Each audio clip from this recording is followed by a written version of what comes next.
मेरा नाम प्रिंस बाबू मिश्रा है। मैं उत्तर प्रदेश के बहराइच जनपद का रहने वाला हूँ। इस बार मेरी यूपीएससी 2023 सिविल सर्विस एग्जामिनेशन में 505वीं रैंक आई है। ये मेरा 5th अटेम्प्ट है। मेरी जर्नी ये रही, जैसा कि मैंने अभी बताया, मेरा 5वां अटेम्प्ट है और ये तीसरा मेंस दूसरा इंटरव्यू रहा है। तो फाइनल लिस्ट में आते आते काफ़ी समय लगा। जैसे ये 5th अटेम्प्ट तक मैं आ गया तो बहुत सारे चैलेंजेस आते हैं। जैसे मैं अभी भी अच्छे से याद कर पा रहा हूँ, जब मैंने यूपीएससी की तैयारी स्टार्ट की तो मैं उतना ज़्यादा अवेयर नहीं था इसके बारे में कि कितना प्रीलिम्स लेवल पे, मेंस लेवल पे, इंटरव्यू लेवल पे इसमें कितनी डिमांड होती है, ये एग्ज़ाम एक्चुअली में कितना टफ होता होगा। इतना बहुत ज़्यादा अवेयरनेस नहीं थी। बस मैंने डिसीजन लिया कि हाँ, सिविल सर्विस में जाना है तो इसकी प्रिपरेशन स्टार्ट करते हैं। तो अपने लेवल पे जितना भी मुझे इंफॉर्मेशन मैं कलेक्ट कर पाया, उतनी इंफॉर्मेशन के साथ मैं इस एग्जामिनेशन को देने को मैंने ट्राई किया। तो उस वक्त मैंने जैसे यूट्यूब से बहुत सारे टॉपर्स के वीडियो सुन के मैंने अपने स्ट्रेटजी बनाने की कोशिश की। लेकिन अब उतना ज़्यादा मैं जैसे गांव से आ रहा था, फाइनेंशियली भी उतना ज़्यादा स्ट्रांग था नहीं, तो बहुत ज़्यादा ऐसा नहीं था उस वक्त कि मैं बहुत बड़ी बड़ी कोचिंग्स या ये चीज़ें मैं ले सकता था।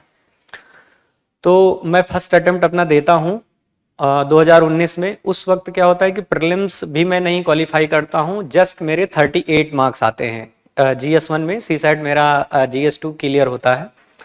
उसके बाद फिर मैं लग जाता हूँ अगले अटेम्प्ट में प्रीलिम्स की पढ़ाई करने में। मतलब मुझे उस साल सिर्फ प्रीलिम्स दिखाई दे रहा था, तो मैं प्रीलिम्स को अच्छे से करता हूँ।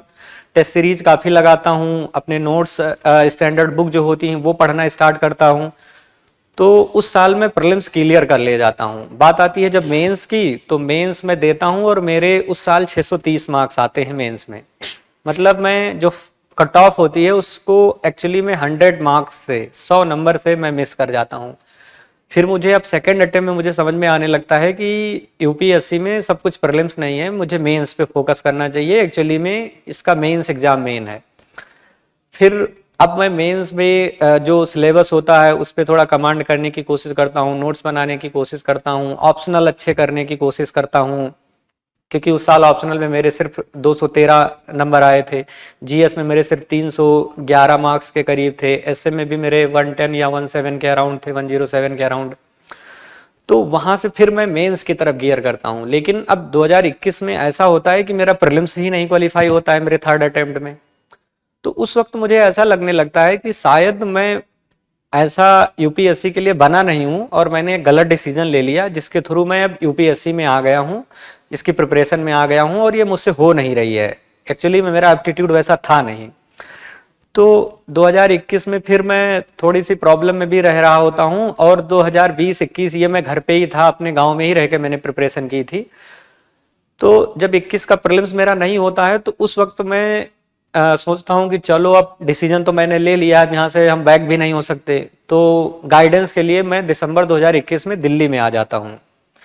फिर कुछ दिन डिमोटिवेटेड रहता हूँ, ज़्यादा पढ़ाई में मन नहीं लगता है, अपने रूम में लेटा रहता हूँ, बहुत ज़्यादा मैं कुछ नहीं कर पाता हूँ। कभी अगर किसी का कॉल आए तो बोल देता हूँ कि टेस्ट सीरीज देने गया हूँ, लेकिन दरअसल मैं रूम में ही अपने सो रहा होता हूँ। फिर धीरे धीरे जब प्रीलिम्स करीब आता है तो अपने आप को फिर से मैं मोटिवेट करता हूँ कि नहीं, अब डिसीजन गलत है या सही है, अब इस पे ज़्यादा सोचते नहीं है, लगते हैं फिर से प्रीलिम्स करते हैं। तो 2022 का जब मैं प्रीलिम्स देता हूँ तो अच्छे मार्क्स से 2022 का प्रीलिम्स क्लियर करता हूँ। फिर वो मोटिवेशन धीरे धीरे आना स्टार्ट होता है कि नहीं, अब हमें अच्छे से करना चाहिए। अब मैं दिल्ली में होता हूँ तो थोड़ी गाइडेंस मेरे लिए इजी भी थी और बहुत सारे टीचर्स को मैं पर्सनली जानता था, तो वो भी मुझे गाइडेंस प्रोवाइड कर सकते थे। तो उस साल फिर मेंस की तैयारी में मैं डिफरेंट टेस्ट सीरीज ज्वाइन करता हूँ और ज़्यादा से ज़्यादा टेस्ट लिखने को कोशिश करता हूँ। ऑप्शनल में भी जितना मुझसे हो सका उतना मैंने और रिवीजन करने पे फोकस किया, नोट्स जो कम थे वो बनाए, टेस्ट सीरीज और अच्छे से मैंने करने की कोशिश की। तो उस साल फिर मेरा मेंस क्लियर हो जाता है और सारे जगह नंबर इंक्रीज हो जाते हैं। 311 से मेरे जीएस में 391 नंबर हो जाते हैं। ऑप्शनल में मैं 213 से 240 पे पहुंच जाता हूँ। एसए में मेरे थोड़े नंबर कम हो जाते हैं क्योंकि 107 से 87 पे मैं पहुंच जाता हूँ। लेकिन मेंस मेरा क्लियर होता है और मैं इंटरव्यू देता हूँ। हाँ, जब फाइनल रिजल्ट आता है तो उस साल मेरा फिर नहीं हो पाता है 2022 में। मैं 45 मार्क्स से 46 मार्क्स से फाइनल कट ऑफ को मिस करता हूँ। तो हालांकि लेकिन अब मोटिवेशन मेरे अंदर ज़्यादा था क्योंकि मैं इंटरव्यू दे के आ रहा हूँ और मुझे अपनी गलतियां साफ साफ दिख रही हैं कि कुछ जगह अगर मैं काम करूंगा तो अच्छे से मैं क्वालिफाई कर सकता हूँ या उसके करीब जा सकता हूँ। तो अब मैं इस अटेम्प्ट जिसमें मेरा सिलेक्शन हुआ, 5th अटेम्प्ट की बात कर रहा हूँ, तो 23 मई को रिजल्ट आता है और 28 मई को प्रीलिम्स होता है। लेकिन अब आपका फाइनली नहीं हुआ है तो थोड़ा सा तो आपकी मेंटल स्टेबिलिटी नीचे जाती है। तो कोशिश मैं यही करता हूँ अपने आप को कि थोड़ा स्टेबल रहो, काम कूल रहो। प्रीलिम्स बहुत ज़्यादा तो नॉलेज का गेम नहीं है, कहीं ना कहीं आपके जो काम कूल जितनी हड़बड़ाहट आप में कम रहे उसका ज़्यादातर गेम होता जा रहा है।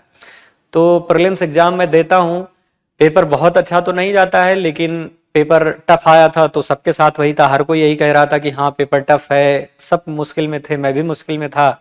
लेकिन हाँ, काम कूल होके मैंने पेपर अटेम्प्ट किया।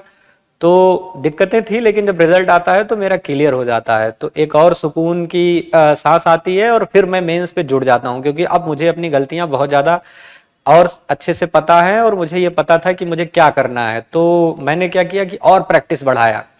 मतलब 2020 का जब मैंने मेंस लिखा है तो उस साल हार्डली मैंने 15 से 16 टेस्ट मेंस के लिखे होंगे, लेकिन जब मैं 2022 का मेंस लिखता हूं तो मैं कम से कम 35 टेस्ट लिख के गया था।